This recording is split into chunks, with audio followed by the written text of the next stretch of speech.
हाँ जी बच्चों, अज असी करांगे पाठ 2 गतका। तुसी तस्वीर विच वेख रहे हो ये शस्त्रां नाल गतका खेडदे विखाई दे रहे हैं। तो गतका पंजाबियों का एक जंगी हुनर है। जंगी हुनर की हुंदा? युद्ध की मुहारत, यानी कि गतका ही है जो पंजाब के लोग ने जो भी कोई युद्ध वगैरह विच जाते हैं, लड़ते हैं, तो वह गतका करते हैं, गतका खेडते हैं। ये राही विरोधी उत्ते वार करन अते रोकन का अभ्यास हुंदा है।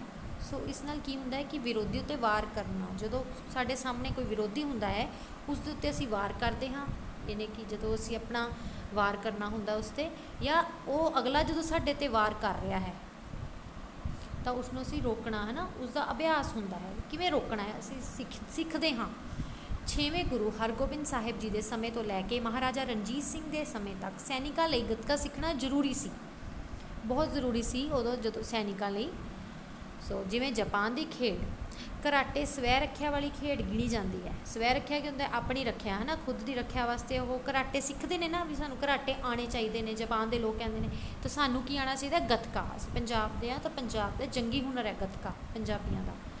सो उस तरह साडे लई गतका सीखना भी जरूरी है ना। सो उवें पंजाबियों का गतका भी बचाव वाली एक खेड है, अपने आप नूं बचा लई स्वै रख्या लई। साड़ी स्वै रख्या वास्ते केड़ी जो है केड़ा खेड है? गतका है।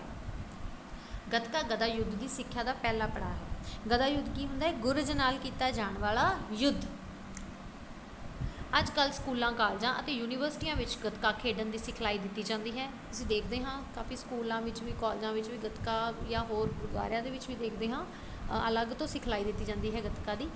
तो पंजाब स्कूल सिक्ख्या बोर्ड वालों करवाए जाते विद्यक मुकाबलियां अधीन उन्हां विच पैंदे जो विद्यक मुकाबले हुंदे ने, जो स्कूल लैवल के उत्ते जो उन्हां दे मुकाबले करवाए जाते हैं, कॉम्पीटिशन करवाए जाते हैं, तो उस विच गतका खेडदे मुंडियां अते कुड़ियां दे अलग अलग मुकाबले करवाए जाते हैं। तो गतका खेड जो है इसके कुड़ियां ते मुंडियां दे मुकाबले करवाए जाते हैं, अलग अलग कॉम्पीटिशनस होंदे ने। जिसने गदा युद्ध का माहर बनना है वो पहला गतका खेडना सीखे। जो कहते कि गदा युद्ध के माहर बनना चाहता है तो उसनों पहला गतका खेडना जरूरी है। सो गतके की सिखलाई डंडे सोटियां तो शुरू होकर तलवारा चलाउण तक है। ओलंपिक खेडों में खेडी जाती खेड फेंसिंग गतके का ही सुधरिया रूप है। जो फेंसिंग आप देख रहे हैं ओलंपिक खेडों में, यह गतका तो ही शुरू हुई है। तो गतके विच मुढ़ले तौर उत्ते 3.5 हथ लंबा डंडा, यानी कि मुढ़ला यानी कि पहला कि 3.5 हथ लंबा डंडा तो छोटी ढाल वरतों विच लिआंदी जाती है। डंडे उत्ते चम का खोल चढ़िया होंदा है। सज्जे हथ विच गतका ते खब्बे हथ विच फरी लैके 2 जने आपो विच खेडते हैं। अज तस्वीर विच वेख रहे हो तो एक हथ विच ढाल है, एक हथ विच डंडा ले लो या तलवार ले लो। तो पहला आप डंडे तो सीखते हाँ, तो इस तरह ये एक दूसरे ते वार कर रहे हैं तो अपनी स्वै रख्या कर रहे हैं। सो ये है इस तरह। फारसी का खुदका शब्द पंजाबियों के मूँह चढ़ के गतका बनया है। तो कहते कि जो गतका शब्द की शुरुआत किस तो हुई है? ये फारसी का जो शब्द है खुदका, इत्थों स्टार्ट हुई है, इत्थों बनी है। कुश्ती वांग इस खेड विच भी उस्तादी शगिरदी चलती है। कहते कि कुश्ती दे विच हुंदा है ना, जिवें जिस तो सीखते हैं वो उस्ताद हुंदा है, तो शगिरद कौन हुंदा है? सिक्ख्यार्थी जो सीखता सिक्ख्या लैंदा है। तो गतके दे विच भी इस तरह ही हुंदा है।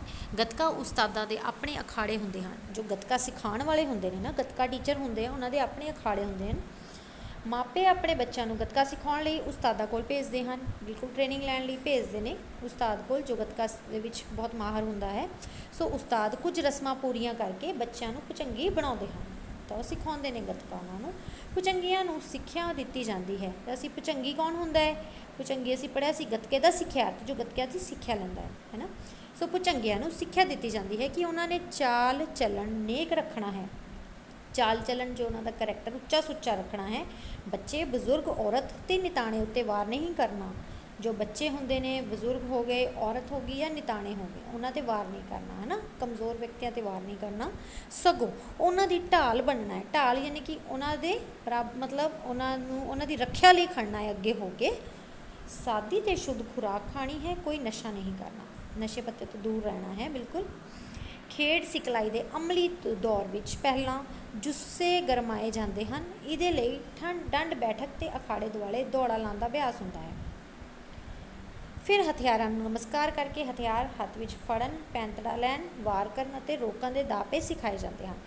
ਜਦੋਂ ਗੱਤਕਾ ਸਿੱਖਦੇ ਨੇ ਤਾਂ ਸਭ ਤੋਂ ਪਹਿਲਾਂ ਕਹਿੰਦੇ ਇਹਨਾਂ ਨੂੰ ਸ਼ਸਤਰਾਂ ਨਮਸਕਾਰ ਕਰਦੇ ਨੇ, ਪੈਂਤੜਾ ਲੈਂਦੇ ਨੇ ਆਲੇ ਦੁਆਲੇ ਉਹਨਾਂ ਦੇ ਹੋ ਕੇ, ਹੈ ਨਾ, ਦੌੜਾ ਲਾਉਣ ਦਾ ਅਭਿਆਸ ਹੁੰਦਾ ਹੈ, ਸਰੀਰ ਨੂੰ ਗਰਮਾਇਆ ਜਾਂਦਾ ਹੈ। ਸੋ ਉਸ ਤੋਂ ਬਾਅਦ ਵਾਰ ਕਰਨ ਅਤੇ ਰੋਕਣ ਦੇ ਦਾਅ ਪੇਚ ਸਿਖਾਏ ਜਾਂਦੇ ਹਨ। ਵਾਰ ਕਿਵੇਂ ਕਰਨਾ ਹੈ ਜਾਂ ਸਾਡੇ 'ਤੇ ਵਾਰ ਕਿਵੇਂ ਆਉਂਦਾ ਹੈ, ਜੇ ਕੋਈ ਕਰਦਾ ਹੈ ਕਿਰਪਾਨ ਮਾਰਦਾ ਤਾਂ ਅਸੀਂ ਕਿਵੇਂ ਆਪਣੇ ਜੋ ਸਾਡੇ ਹੱਥ ਵਿੱਚ ਸ਼ਸਤਰ ਹੈ ਉਸ ਤਰ੍ਹਾਂ ਅਸੀਂ ਉਸ ਵਾਰ ਦਾ ਮੁਕਾਬਲਾ ਕਿਵੇਂ ਕਰਨਾ, ਆਪਣੇ ਆਪ ਨੂੰ ਬਚਾਉਣਾ ਕਿਵੇਂ ਹੈ, ਇਹ ਸਿਖਾਇਆ ਜਾਂਦਾ ਹੈ।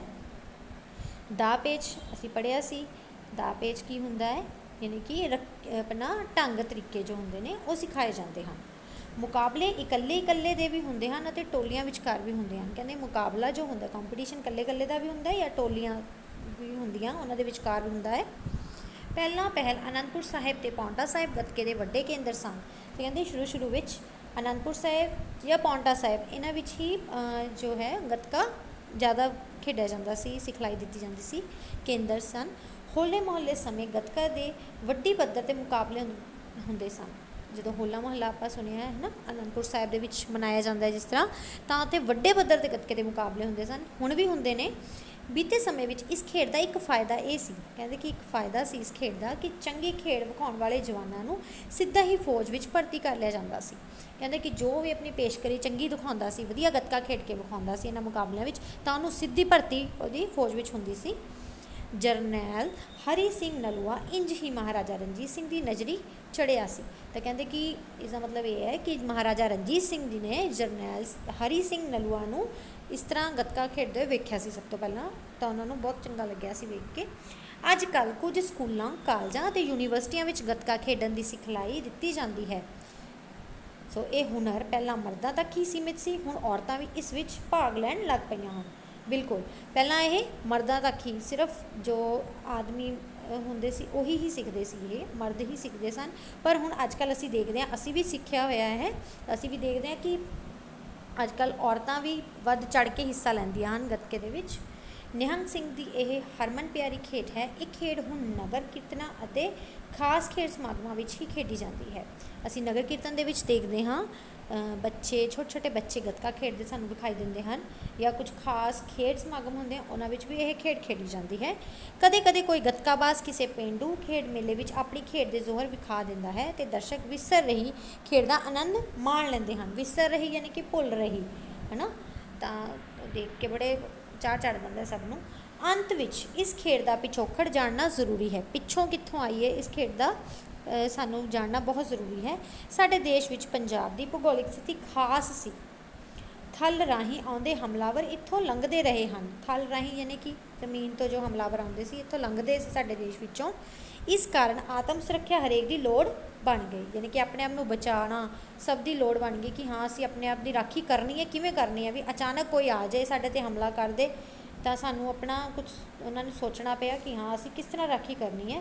ਤਾਂ ਵਿਰੋਧੀ ਦਾ ਮੁਕਾਬਲਾ ਕਰਨ ਲਈ ਸਾਰਿਆਂ ਨੂੰ ਤਿਆਰ ਰਹਿਣਾ ਪੈਂਦਾ ਸੀ, ਸਭ ਨੂੰ ਤਿਆਰ ਰਹਿਣਾ ਪੈਂਦਾ ਸੀ ਕਿ ਕਿਸੇ ਵੀ ਵਕਤ ਉਹਨਾਂ 'ਤੇ ਹਮਲਾ ਹੋ ਸਕਦਾ ਹੈ।